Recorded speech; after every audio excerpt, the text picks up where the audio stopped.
सर्वांना नमस्कार. भगवान गौतम बुद्ध भाग 2. गंगा आली रे अंगणी. यश नावाचा एक श्रीमंत व्यापाराचा मुलगा होता. त्याला संसाराचं व्यर्थ पण समजलं. त्याला उपरती झाली. त्याने बुद्ध धर्माची दीक्षा घेतली. संघातील भिक्षूंची संख्या वाढल्यावर त्यातल्या योग्य आणि हुशार अशा भिक्षूंना बुद्धांना आपल्या धर्माचा उपदेश इतर लोकांना करण्यासाठी ठिकठिकाणी रवाना केलं. जाण्यापूर्वी त्यांना बुद्धानं सांगितलं, तुम्ही वेगवेगळ्या वाटांनी वेगवेगळ्या गावी जा आणि माझ्या धर्ममार्गाचा इतर लोकांना उपदेश करा. शुद्ध आचरणाची महती केवढी आहे आणि त्यामुळे माणसाचं किती कल्याण होतं हे सर्वांना नीट समजावून द्या. माझ्या धर्ममताचा बोध सर्व जातीच्या स्त्री पुरुषांना करा. तो बोध एकांतात न करता सार्वजनिक ठिकाणी करा. मी सुद्धा आता उरुवेलाला जाऊन असाच मोक्षमार्गाचा उपदेश देणार आहे. बुद्धाची कीर्ती सर्वत्र पसरली. लोक आता भगवान बुद्ध अशा शब्दांनी त्यांना संबोधू लागले. लवकरच बुद्ध राजगृहात लठ्ठीवनात मुक्कामाला आले. ही बातमी राजा बिंबिसारला कळली. तो आपल्या परिवारानिशी बुद्धांच्या दर्शनाला आला. नंतर बिंबिसारानं भगवानांसह त्यांच्या साऱ्या भिक्षू संघाला भोजन दिलं आणि आपली वेळुवन नावाची सुंदर बाग त्यांना अर्पण केली. बिंबिसार राजानंच भगवानांचं शिष्यत्व पत्करल्याचं ऐकून सामान्य आणि असामान्य सारेजण त्यांच्या दर्शनासाठी धावू लागले. मगध देशातील महातीर्थचा महाकाश्यप, उज्जयिनीचा महाकात्यायन असे 2 विद्वान ब्राह्मण भिक्षू संघात सामील झाले. राजा बिंबिसारानं आपलं वेणुवन नावाचं विहारवन भिक्षू संघाला राहण्यासाठी देऊन टाकलं. बुद्धाच्या उपदेशामुळे हजारो तरुण भिक्षू संघात प्रवेश करू लागले. पण यामुळे 2 अनिष्ट गोष्टी घडू लागल्या. बऱ्याचशा कुटुंबाचा आधारच नाहीसा झाला. त्या कुटुंबातील लोकांचे फार हाल होऊ लागले. इकडे भिक्षू संघातही खूप गर्दी झाली. सर्वांनाच बुद्धाचा उपदेश नीट समजला होता असं नाही. जो तो आपापल्या मतानुसार बुद्धाचे शब्द फिरवू लागला. त्यामुळे भिक्षूंमध्ये आपापसातच धुसफूस सुरू झाली. सगळीकडे अव्यवस्था, बजबजपुरी माजली. बुद्धाला हे समजलं तेव्हा त्यानं सर्व भिक्षूंची एक सभा घेतली. भिक्षू संघात शिस्त निर्माण व्हावी म्हणून आचार्य, अध्यापक, शिष्य यांच्यासाठी नियम करून दिले आणि शेवटी म्हटलं की सर्व पापांचा त्याग, सर्व पुण्यकर्मांचा संचय आणि चित्त नेहमी शुद्ध राखणं हे माझं अनुशासन आहे. बुद्धानं केलेले सर्व नियम पुढे विनयपिटक ग्रंथात नीटपणे लिहून ठेवण्यात आले. पुढल्या काही दिवसातच सारीपुत्र आणि मोग्गलायन नावाचे विद्वान ब्राह्मण बुद्धाचे शिष्य बनले. सुदत्त नावाचा दानशूर व्यापारी श्रावस्ती नगरीत राहत होता. त्याचं मूळचं नाव अनाथपिंडक असं होतं. अनाथपिंडकानं राजगृहात बुद्धाकडून दीक्षा घेतली आणि तोही संघात सामील झाला. अनाथपिंडकानं विचारलं, महाराज, माझ्या हातून धर्माचरण घडण्यासाठी आणि मला मोक्षप्राप्ती व्हावी यासाठी मी माझा व्यापार, माझा घरदार यांचा त्याग करावा काय? बुद्ध त्याला म्हणाला, ज्याच्या मनात संपत्तीप्रेम अमर्याद असेल त्यानं सर्वस्वाचा त्याग करणं योग्य आहे. पण ज्याच्या मनात संपत्तीप्रेम नाही, त्याच्याजवळ असलेल्या संपत्तीचा विनियोग तो चांगल्या कामासाठीच करील. म्हणून तू तुझा व्यापार सोडण्याचं, घरदार सोडण्याचं कारण नाही. माझ्या धर्माचा ज्याला स्वीकार करायचा आहे त्यानं घरदार सोडून निवृत्त झालंच पाहिजे असं नाही. आपला पोटापाण्याचा उद्योग न सोडता अहंकार त्याग करावा, हृदय शुद्ध करावं, चैनविलास यांना फाटा द्यावा, नेहमी सदाचरण करावं. पाण्यातून वर आलेलं कमलपुष्प जसं पाण्यापासून अलिप्त असतं तसं मनुष्यानं संसारात असावं. असं जो करील त्याला अखंड शांतीसौख्याचा लाभ निश्चितपणानं होईल. बुद्धाच्या उपदेशानं अनाथपिंडकाला अतिशय समाधान वाटलं. तो सारीपुत्रासह श्रावस्तीला आला. दोघांनी मिळून बुद्धाच्या विहारासाठी एक रम्य ठिकाण निवडलं. हे स्थान म्हणजे जेत नावाच्या राजपुत्राचं सुंदर उद्यान होतं. अनाथपिंडकानं ते त्याच्याकडे विकत मागितलं. जेत म्हणाला, ठीक आहे, पण तुला जेवढी जमीन हवी तेवढी सर्व जमीन जर तू सुवर्णमुद्रांनी झाकून टाकलीस तर तेवढ्या किमतीत मी तुला जमीन विकत देईन. अनाथपिंडक तेवढं सुवर्ण द्यायला तयार झाला. अनाथपिंडकाची अपार संपत्ती पाहून जेत स्तंभितच झाला. त्यानं अनाथपिंडकाला ही जमीन कशासाठी हवी म्हणून विचारलं. अनाथपिंडकानं बुद्धाच्या विहारासाठी जमीन हवी असं म्हणताच जेथ म्हणाला, ठीक आहे, मी तुला माझं उद्यान विकत देतो, पण त्यात माझाही थोडा वाटा असावा असं मला वाटतं. म्हणून मी म्हणतो की मी तुला जमीन देतो आणि त्यातील सारे वृक्ष मी माझ्या वतीने बुद्धाला अर्पण करतो. उद्यान मिळताच अनाथपिंडकानं तेथे सर्व सोयींनी युक्त असा विहार बांधला. बुद्ध तिथे पुष्कळ वर्षे राहिला. अनाथपिंडकाला वाटलं, गंगाच आपल्या अंगणी आली आहे. बौद्ध धर्म पसरू लागला. आपला पुत्र सिद्धार्थ आता सर्व लोकांमध्ये भगवान बुद्ध या आदरयुक्त नावानं ओळखला जातो असं शुद्धोधन राजाला कळालेलं होतं. अशा आपल्या मुलाला एकदा डोळे भरून पाहावे असं त्याला फार तीव्रतेने वाटू लागलं.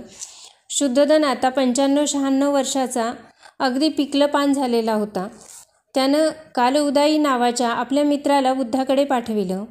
कालउदाईनं शुद्धोधनाचा कपिलवस्तूला येण्याचा निरोप सांगितला आणि शुद्धोधन फारच वृद्ध झालेला असल्यानं बुद्धाने कपिलवस्तूला येण्यास उशीर करू नये असंही कळवलं. बुद्धानं ते लगेच मानलं. आपला युवराज आता भगवान बुद्ध होऊन आपल्या गावी परत येतोय हे ऐकून कपिलवस्तूमधील सर्व नागरिकांना अतिशय आनंद झाला. त्यांनी सर्व नगर गुढ्या पताकांनी सडा रांगोळ्यांनी सुशोभित करून टाकलं. लवकरच बुद्ध कपिलवस्तूजवळ आला. शुद्धोधन त्याला भेटण्यास गेला. त्यानं बुद्धाला आलिंगन दिले. बुद्धाच्या इच्छेप्रमाणे सर्वजण न्यग्रोधारामात गेले. तेथे उच्चासनावर बसून बुद्धानं सर्वांना थोडा उपदेश दिल्यावर सर्वजण आपापल्या घरी गेले. दुसऱ्या दिवशी बुद्धानं राजधानी कपिलवस्तूत प्रवेश केला. लोक फुलं उधळीत होते. बुद्धाची शांत प्रसन्न मुद्रा पाहून ते गहिवरले. बुद्ध प्रत्यक्ष राजप्रासादात आला. सर्वांनी त्याचं दर्शन घेऊन त्याला नमस्कार केला. पण बुद्धाची पत्नी यशोधरा काही त्याला भेटायला आली नाही, कारण तिच्या मनात थोडी अढी होती. आपल्याला न सांगता, आपल्याला न विचारता आपल्या पोटी जन्माला आलेला मुलगा त्यावेळी 6-7 दिवसांचा होता. त्याचीही पर्वा यानं केली नाही याचा स्वाभाविक रोष तिच्या मनात होता. यशोधरा आपल्याला भेटायला आली नाही हे बुद्धालाही मनात कुठेतरी टोचलंच. तो तत्काळ तिला भेटण्यासाठी तिच्या महालात जाऊ लागला. बुद्ध यशोधरेच्या महालात आला. त्याला पाहताच यशोधरेला भावनावेग अनावर झाला. तिला अश्रू आवरेनात. तिने धावत जाऊन बुद्धाच्या चरणी मस्तक ठेवलं. बुद्धानं तिला हाती धरून वर उठवलं. जवळच उभा असलेला राजा शुद्धोधन बुद्धाला म्हणाला, सिद्धार्था, तू गेल्यापासून गेली 7 वर्ष तीही व्रतस्थ राहिलेली आहे. कित्येक राजपुत्रांनी तिच्याशी विवाह करण्याचा विचार ठेवला, पण तिने ठामपणे नकार दिला. मी सिद्धार्थाचीच धर्मपत्नी आहे असं तिनं उत्तर दिलं. आपल्या पित्याचे आपल्या पत्नीबद्दलचे हे उद्गार ऐकून बुद्धाला यशोधरेविषयी आदर वाटला. पुढल्या काही दिवसात यशोधरा, बुद्धाचा सावत्र भाऊ आनंद, चुलत भाऊ देवदत्त वगैरेंनी भिक्षुसंघाची दीक्षा घेतली. नंतर त्याने 8 वर्षांच्या राहुललाही दीक्षा दिली. मात्र स्त्रियांनी भिक्षुसंघात प्रवेश करण्याबाबत बुद्ध फारसा राजी नव्हता. 8 वर्षांच्या अजान राहुलला बुद्धाने दीक्षा दिल्याचं ऐकून शुद्धोधनाला जरा विपरीत वाटलं. तो सिद्धार्थाला म्हणाला, तू लहान आणि अजान मुलांनाही आपल्या संघात प्रवेश देऊ लागलास तर त्यांच्या आईबापांना काय वाटेल? शिवाय भिक्षुसंघात प्रवेश करायचा म्हणजे काय करायचं हे तरी त्या मुलांना कुठे कळतंय? तेव्हा तू लहान मुलांच्या आईवडिलांच्या संमतीशिवाय त्यांना संघात प्रवेश देऊ नयेस. बुद्धाला हे पटलं आणि त्याने तसा नियमच करून टाकला. काही दिवसांनी बुद्ध कपिलवस्तूमधून बाहेर पडला. श्रावस्तीला राजा प्रसेनजित आपल्या परिवारासहित बुद्ध दर्शनासाठी आला. त्यानं बौद्ध धर्माची दीक्षा घेतली. प्रसेनजितला उपदेश करताना बुद्ध म्हणाला, आपल्या प्रजेला पुत्राप्रमाणे मान, राज्याधिकाराचा सर्व गर्व बाळगून कुणावरही जुलूम जबरदस्ती करू नकोस. इंद्रिय निग्रह कर. मी आता चाललो. काही दिवसांनी शुद्धोधन राजा मरण पावला. त्यावेळी बुद्ध त्याच्या जवळच होता. शुद्धोधनच्या मृत्यूनंतर यशोधरेनं भिक्षुसंघात प्रवेश करण्याची इच्छा प्रगट केली. बुद्धानं ती मान्य केल्यानंतर स्त्रियांनाही भिक्षुसंघात प्रवेश मिळू लागला. भिक्षुसंघातल्या भिक्षूंनी भिक्षुणींशी कसं वागायचं याचे काही नियम बुद्धानं तयार केले. मगध देशाचा राजा बौद्ध धर्मीय होता. त्याच्या सूचनेनुसार बुद्धानं प्रत्येक महिन्याच्या अष्टमीला, पौर्णिमेला आणि अमावस्येला सर्वांनी एकत्र जमून काही धर्मकृत्य करावी, आपल्या पापकृत्यांची कबुली द्यावी असा आदेश दिला. या उपक्रमाला उपवसथ असे नाव मिळालं. मध्यंतरी असे काही प्रसंग घडले की संघातील भिक्षूंनी आपल्याजवळ काही अलौकिक दैवी सामर्थ्य आहे असे भासवून लोकांना फसवून त्यांच्याकडून अन्नपाणी वगैरे मिळवलं. बुद्धाला हे कळलं तेव्हा त्यानं लोकांची अशी फसवणूक करू नये म्हणून भिक्षूंच्या वागणुकीवर काही बंधनं घातली. एकदा त्या प्रदेशात महामारीची साथ आली. माणसं पटापट मरू लागली. कोणालाच आपल्या जगण्याची खात्री वाटेनाशी झाली. त्यामुळे काही शिष्य अगदी उदास झाले तर काही चैन मौजमजा करण्याच्या नादास लागले. अशा वेळी बुद्धानं आपल्या शिष्यांना रुग्णसेवेचे आदेश दिले. त्यांनी आपले प्राण धोक्यात घालून लोकांची सेवा केली. त्यांना धीर दिला, औषधोपचार केले.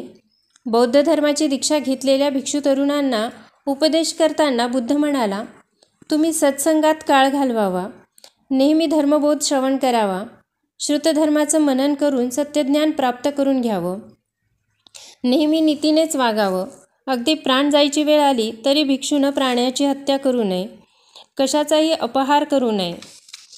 हे 5 नियम महत्त्वाचे आहेत. यालाच पंचशील म्हणतात.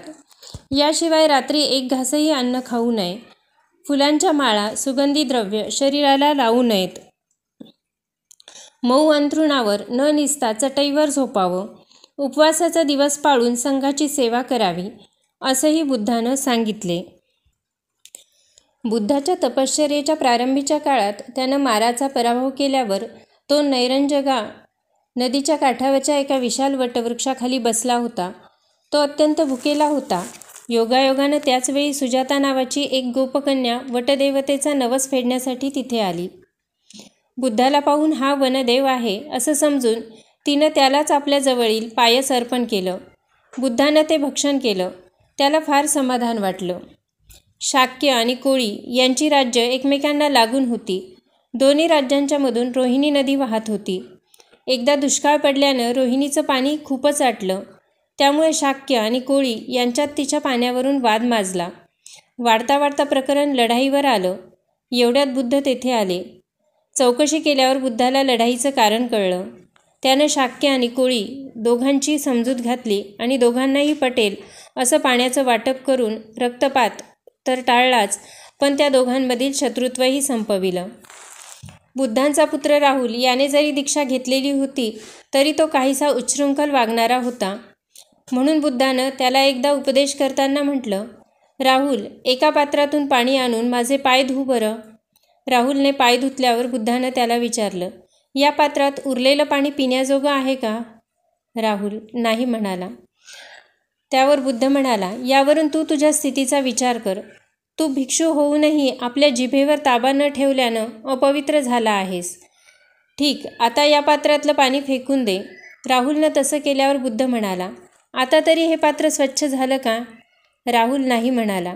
तेव्हा बुद्ध त्याला म्हणाला, तसंच जोपर्यंत भिक्षूची पीतवस्त्र धारण करूनही तुझं चित्त अपवित्र आहे तोपर्यंत तू उच्च कर्तव्य करण्यास अपात्र आहेस. मग बुद्धानं ते पात्र हातात घेऊन गरगर फिरविलं आणि विचारलं, राहुल, हे पात्र खाली पडून फुटण्याची तुला भीती वाटत नाही? राहुल म्हणाला, नाही, कारण ते मातीचं आहे. ते फुटल्यानं फारसं नुकसान होणार नाही. बुद्ध म्हणाला, तू तुझ्या देहाबद्दलसुद्धा अशीच भावना ठेव. संयमानं राहा. वाचेनं मनानं पवित्र हो. त्यानंतर राहुल सुधारला. भगवान बुद्ध आता थकले होते. तीव्र वेदनांनी प्रकृती ढासळली होती. अशा दुःखद स्थितीत फक्त आनंद तेवढा बुद्धाजवळ राहिला होता. अत्यंत विकल स्थितीत हिंडत फिरत बुद्ध अंबवनात आले. जवळच राहणाऱ्या चुंद लोहारास हे समजताच त्यानं बुद्धाला भोजनासाठी बोलाविलं. त्यानं तांदूळाच्या पोळ्यांबरोबर सुकर मद्दव नावाचा मांसयुक्त पदार्थ बनविला. कोणीही दिलेल्या कोणत्याही अन्नाला नाही म्हणायचं नाही या नियमानुसार बुद्धानं ते अन्न ग्रहण केलं. पण त्यामुळेच तो अतिसारानं खूप आजारी झाला. तो मल्लांच्या कुशीनगरात आला. तेथील सालवृक्षाखाली त्याची शय्या करण्यात आली होती. सालवृक्षाची फुलं बुद्धावर पडत होती. ती पाहून तशाही अवस्थेत बुद्ध आनंदला. म्हणाला, आनंदा, मी आता चाललो. बुद्ध डोळे मिटून ध्यानस्थ झाला. काही वेळानं बुद्धाचं शरीर निष्प्राण झालं. धर्मभास्कर, शांतीचा महासागर, त्यागाचा गौरीशंकर बुद्ध शाश्वत निर्वाणाच्या परमसुखात विलीन झाला. बुद्ध आणि बौद्ध धर्म भारताचं भूषण. बौद्ध धर्म अत्यंत साधा आणि सोपा मार्ग आहे. त्यात कोणतेही अवघड गूढ असं तत्त्वज्ञान नाही किंवा शरीराला अतिशय वेदना देणारा आचारधर्म नाही. बुद्धानं सुवर्णमध्य शोधून काढला. त्यालाच मध्यमा प्रतिपदा किंवा आर्य अष्टांगिक मार्ग असे म्हणतात. आपला अंतकाळ जवळ आला आहे हे जेव्हा बुद्धाला कळलं तेव्हा त्यानं आनंदाला सांगून वैशालीच्या आसपास असलेल्या आपल्या साऱ्या शिष्यांना जवळ बोलावलं. सर्वजण जमल्यानंतर बुद्ध त्यांना म्हणाला, मी आजपर्यंत जो धर्म तुम्हाला सांगितला त्याचा प्रचार प्रसार करण्यासाठी तुम्ही सर्वत्र हिंडावे. शिष्यांनी आग्रह केल्यावर बुद्धानं आपलं धर्मतत्त्व त्यांना पुन्हा सांगताना म्हटलं, माझ्या धर्माची 4 उपस्थानं आहेत. शरीर अपवित्र आहे हा विचार मनात सतत जागा ठेवणं हे पहिलं. कायानुदर्शन उपस्थान आहे. शरीर सुखाचं सेवन करणं हे दुःखमय आहे असं मानणं हे दुसरं. वेदनानुदर्शन उपस्थान आहे. चित्त चंचल आहे जे लक्षात ठेवणं हे तिसरं. चित्तानुदर्शन उपस्थान आहे. आणि संसारातील सर्व वस्तू नाशवंत आहेत हे चौथं. धर्मानुदर्शन उपस्थान आहे. बुद्धानं तत्त्वज्ञान, चर्चा, वादविवाद हे बहुतेक करून टाळलेच, कारण ह्या गोष्टी माणसाला तापदायक अशा उलटसुलट विचारांच्या जंगलात अडकवितात. माणसाला त्या निवाणाकडे जाऊ देत नाहीत. जग, आत्मा आणि परमात्मा यांच्या संबंधी बुद्ध म्हणे की हे जग शाश्वत की अशाश्वत, आत्मा देहरूप की देहातीत या गोष्टींची जीवन जगायला काही गरज नाही. ईश्वर आहे असं म्हणायला कोणताही पुरावा उपलब्ध नाही, म्हणून बौद्ध धर्म निरीश्वरवादी आहे. अशा या बौद्ध धर्मात बुद्धाचं जन्मस्थान कपिलवस्तू, बुद्धाला ज्ञान झालं ते बुद्धगया, बुद्धाचं पहिलं प्रवचन झालं ते सारनाथ आणि त्यांचा अंत झाला ते कुशीनगर, अशी ही 4 स्थानं अत्यंत पवित्र मानलेली आहेत. बौद्ध धर्मानं हिंदुस्थानात धर्माच्या व समाजाच्या बाबतीत बरेच मोठे बदल घडवून आणले. पूर्वीच्या वैदिक धर्मातील उपाध्यायांनी अवघड अशा यज्ञसंस्थेचं अवडंबर माजविलेलं होतं. बुद्धानं त्यावर हल्ला करून त्याची शक्ती खूपच कमी केली. बुद्धामुळे भारतीय संस्कृती अधिक उंचावली. हिंदुस्थानात जातीभेदाचं खूळ फार वाढलं होतं. त्यावरही बुद्धानं प्रहार केले. समता स्थापण्यात बुद्धाला थोडंसं यश लाभलं. यज्ञातील पशुहिंसा आणि युद्धातील मानवहिंसा यांचा त्यानं स्पष्ट व कडक शब्दात निषेध केला. धर्माचरणात शुद्ध चारित्र्यावर भर देऊन ते सोपं केलं. धर्मप्रसारासाठी संघ स्थापन करण्याची पहिली कल्पना बुद्धाचीच. धर्मप्रसारासाठी पाली ह्या लोकभाषेचा वापर त्यानं केला. आपल्या शुद्ध चारित्र्यामुळे आणि प्रेममय वर्तणुकीमुळे बुद्धानं लोकांच्या हृदयात कायमचं स्थान मिळवलं. तो लोकांना इतका प्रिय झाला की देव न मानणाऱ्या बुद्धालाच लोक देव मानून त्याची पूजा करू लागले. इतकंच नव्हे तर पुढे वैदिकांनी म्हणजे हिंदू धर्मीयांनी त्याला विष्णूचा 9वा अवतार मानून त्याला सर्वोच्च स्थान दिलं. पुढे इसवी सनाच्या 8व्या शतकात होऊन गेलेल्या आद्य शंकराचार्यांनी बौद्ध तत्त्वज्ञानाचा पराभव करून वैदिक धर्माचा ध्वज पुन्हा उंच आकाशात फडकविला. पण त्यांनाही बुद्ध अत्यंत पूजनीय वाटत असल्यानं त्यांनी एका श्लोकात त्याची स्तुती गायली आहे. तो श्लोक असा: धराबद्ध पद्मासनस्थांघ्रियष्टि नियम्यानिलं व्यस्तनासाग्रदृष्टि य अस्ते कलो योगिना चक्रवर्ती सबुद्ध प्रबुद्धोस्ति नश्चक्रवर्ती. सम्राट अशोक, सम्राट कनिष्क आणि सम्राट हर्षवर्धन यांनी बौद्ध धर्माचा प्रचार व प्रसार भारताबाहेरील अनेक देशांमध्ये केला. तो Sri Lanka, Brahmadesh, Indonesia, Indochina, Cambodia, Siam, Tibet, चीन, जापान वगैरे देशांमध्ये पोहोचला. बौद्ध धर्म युरोपात पोहोचल्याच्या काही खुणा आजही आढळतात. इसवी सनाच्या 2ऱ्या शतकात बौद्ध धर्मात मूर्तिपूजा न करणारा हीनयान आणि बुद्धाला देव मानून त्याची पूजा करणारा महायान असे 2 पंथ निर्माण झाले. पुढे इसवी सनाच्या 6व्या शतकात होऊन गेलेल्या सम्राट हर्षवर्धनानं बौद्ध धर्माचा स्वीकार करून त्याच्या प्रचार प्रसाराची व्यवस्था केली. याच्याच काळात सुप्रसिद्ध चीनी प्रवासी व बौद्ध धर्माचा अभ्यासू ह्युएनत्संग भारतात आला होता. मात्र सुमारे 1000 वर्ष भारतात आपलं प्रभुत्व गाजविल्यानंतर बौद्ध धर्माचा प्रभाव कमी कमी होत गेला. तो जवळजवळ लोप पावला. पण ह्या 20व्या शतकात आधुनिक मनू म्हणून ज्यांचा सार्थ गौरव करण्यात आला त्या डॉक्टर बाबासाहेब आंबेडकरांनी बौद्ध धर्माचा स्वीकार करून त्याचं पुनरुज्जीवन केलं. कारण बौद्ध धर्माचा अभ्यास केल्यावर त्यांना वाटलं की मनुष्याच्या तर्कशक्तीला पटणारा आणि विवेकशक्तीला जागृत करणारा असा हा एकमेव धर्म आहे. तसंच त्यात सामाजिक समता आहे, अहिंसा सर्वश्रेष्ठ मानलेली आहे, अस्पृश्यतेचा कलंक धुण्याचं सामर्थ्य याच धर्मात आहे. असा गौतम बुद्ध आणि त्याचा बौद्ध धर्म भारताचे भूषण आहेत. धन्यवाद.